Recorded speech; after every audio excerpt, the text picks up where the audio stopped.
Welcome to the latest Blueprint Leader Tip video. These videos are designed to answer questions from you and leaders like you about men's ministry. Today's question is, how do we keep ourselves motivated year after year to stay the course on a sustainable, long-term discipleship plan? I really believe this is a fantastic question because for most of you, ministering to men is not what you do for a living. It's a mission that you believe God has called you to. Life is going to unfold and circumstances are going to change, and you're not always going to see the results that you want in your ministry to men. And in those moments, it can take a lot of self-discipline to stay the course on a sustainable, long-term discipleship plan. Let me give you an example of why this is important. I'm a big fan of the Toronto Maple Leafs. I know, let the jokes begin, but for most of my life, I readily admit the Leafs have been a big joke. There would be an odd year when they would make the playoffs and maybe even win a series once every decade.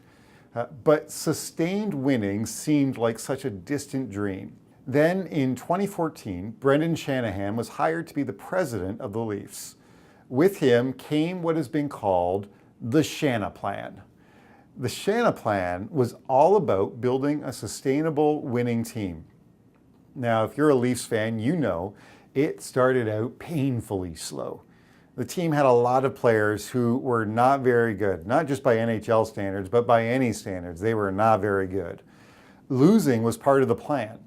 You have to understand, in Toronto, the media pressure on the Leafs is in a whole different stratosphere than any other NHL team, even Montreal. It takes incredible amounts of discipline to ignore the pressure of the media and the fans and to stick to your plan. Now, because the Leafs stuck to the Shana Plan, today they have one of the best teams and best farm systems in the entire league. They have an incredible development team in the Toronto Marlies where players are growing and moving towards being a part of the NHL team. And that team is already overflowing with some of the best talent in the league. I don't know if they're going to win a Stanley Cup, but they're going to be a very competitive team for many years to come. Now, what on earth does the Shana Plan have to do with men's ministry? I'm sharing this with you because you need to know that discipleship requires the same kind of discipline and focus as building a good NHL team does. You're going to have pressure to change course. You're going to be drawn by the tyranny of the urgent sometimes. But the leaders who have the greatest long-term impact are the ones who, to borrow a famous sports phrase, trust the process. The Bible teaches us some other ways that we keep ourselves motivated in order to stay the course on a sustainable long-term discipleship plan. First of all, remember, discipleship itself is a process. The Bible teaches us about planting a seed and watering that seed and then harvesting the seed. Every man that you are trying to reach is in a different stage of this journey and this process. A farmer must stay the course if he's going to reap the harvest.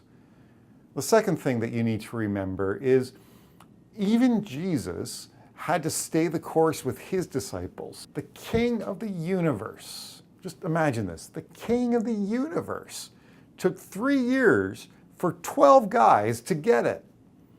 Even then, one of them sold him out for some money and another one denied he ever even knew Jesus. And Jesus had times when he seemed frustrated and exasperated with his disciples. Remember when he would say to them, "I've been with you this long and you still don't get it." But he stayed the course. Why? Because he kept his eyes on his real goal. The third thing I think you need to remember is your mission isn't driven by what other people want for you. It's driven by what Jesus wants. We're often tempted as leaders to get off of a sustainable process for discipleship because other people always have an agenda for us as leaders. Other people want to tell us how we should lead. Imagine if Jesus had given in to the agenda of the people around him. Their aim was to overthrow the Roman government. His aim was to overthrow the power of sin in the world. Stay focused on listening to Jesus and what his mission is. The fourth thing that you need to remember is when you're tired and you're frustrated, There is a calling and a promise in the Bible. Galatians chapter 6, verse 9 teaches us, "Let us not get tired of doing good, for we will reap at the proper time if we don't give up." If you're tired today as a leader and you're tempted to give up or give in to other demands, remember God's promises to you today. You will reap. We have a team of men who are available to help coach and support you throughout the entire year as you try to stay focused on building a sustainable long-term discipleship plan. If you would like more information about how we can support you in this way and how we can assist you in developing this kind of strategy, please click on the link on your screen now. Just know this, you're not alone. There are other men like you all across the country who have a deep desire to see men walking with Jesus. Keep pressing forward as a leader. Your faithfulness will be rewarded by God.